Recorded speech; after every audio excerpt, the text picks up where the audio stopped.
आकाश द्विवेदी, जी media संवाददाता, इस वक्त इस बड़ी खबर पर हमारे साथ जुड़ रहे हैं। आकाश, एक कॉलेज अगर टीचर्स बहुत अच्छे हों तो बच्चों का सिलेक्शन होना समझ में आता है, लेकिन अलग अलग छात्र जब एक एग्जाम सेंटर में इकट्ठे हों और 9,000 छात्रों में से 1,000 छात्र उसी एग्जाम सेंटर के छात्र हों तो फिर सवाल उठना लाजमी है। सवाल उठ भी रहे हैं आसिफ, क्योंकि ये कॉलेज किसी बीजेपी के नेता का बताया जा रहा है। ग्वालियर का एनआरआई कॉलेज है और इस कॉलेज के जो टॉपर्स हैं 10 में से 7 टॉपर इसी कॉलेज के हैं और सभी ने हिंदी में सिग्नेचर किए हैं, सबके अंग्रेजी में 25-25 मार्क हैं। ये संदेह को और गहरा कर रहा है। इसी आधार पर इस पूरे मामले की उच्च स्तरीय जांच की मांग की जा रही है। प्रदेश भर में 9,000 बच्चे और 1,000 बच्चे सिर्फ एनआरआई कॉलेज से ही चयनित हो जाते हैं।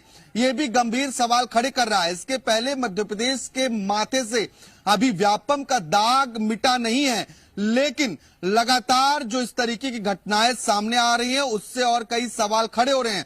अब सब ग्रुप 2 और सब ग्रुप 4 इसमें पटवारी, इसके अलावा और परीक्षाएं हुई थी जिसमें बड़ी संख्या में अभ्यर्थी शामिल हुए और इस कॉलेज में जिन छात्रों का सेंटर गया है उनकी अगर आप मार्कशीट देखेंगे तो सबकी जो साइन है वो हिंदी भाषा में की गई है और सभी 10 टॉपर में से 7 टॉपर इसी कॉलेज के पाए जाते हैं। आखिर ऐसा क्या था यहाँ पर, ऐसा क्या हुआ कि सब यहीं से टॉप कर गए? ये तमाम बड़े सवाल खड़े हो रहे हैं और कांग्रेस ने कहा है कि व्यापम का नाम बदल देने से दाग नहीं मिटने वाला है। इस मामले की भी उच्च स्तरीय जांच कराई जानी चाहिए क्योंकि इस मामले में भी घोटाला हुआ है और आरोप तब और संगीन हो जाते हैं जब कॉलेज किसी बीजेपी नेता का बताया जा रहा हो, क्योंकि लगातार कांग्रेस इस मामले को लेकर छानबीन कर रही है और अलग अलग अभ्यर्थियों के प्रवेश पत्र भी निकाले गए हैं। मेरिट लिस्ट के आधार पर कई सवाल सरकार से पूछे हैं।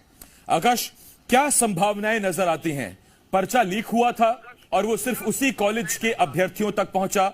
उस कॉलेज में जो अभ्यर्थी पहुंचे थे उनको खुलकर नकल कराई गई या नकल करने की छूट दी गई या कोई और वजह निकलकर सामने आ रही है?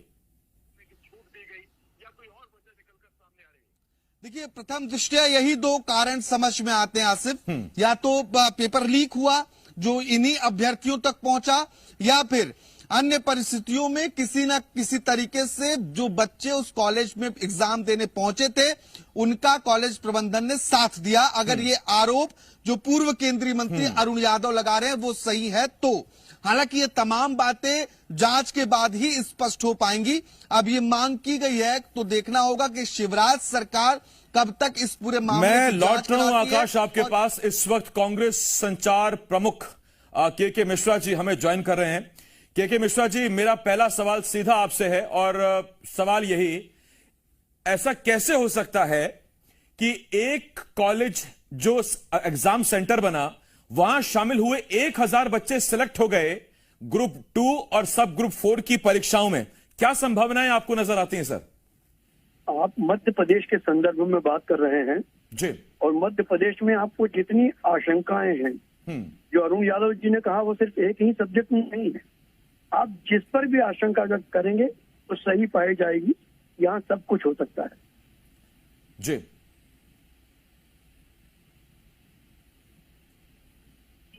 मिश्रा सर, आवाज आ रही है आपको? जी, हाँ, एवरीथिंग इज पॉसिबल। जी सर, एक सवाल आपसे और भी, अब क्या करेगी कांग्रेस? सबूत जुटाए जा रहे हैं, क्या किया जा रहा है आगे? बिल्कुल, सबूत जुटाकर हम लोग कोर्ट में जाएंगे और प्रभावितों की पूरी मदद करेंगे। बहुत धन्यवाद है आपका के मिश्रा साहब।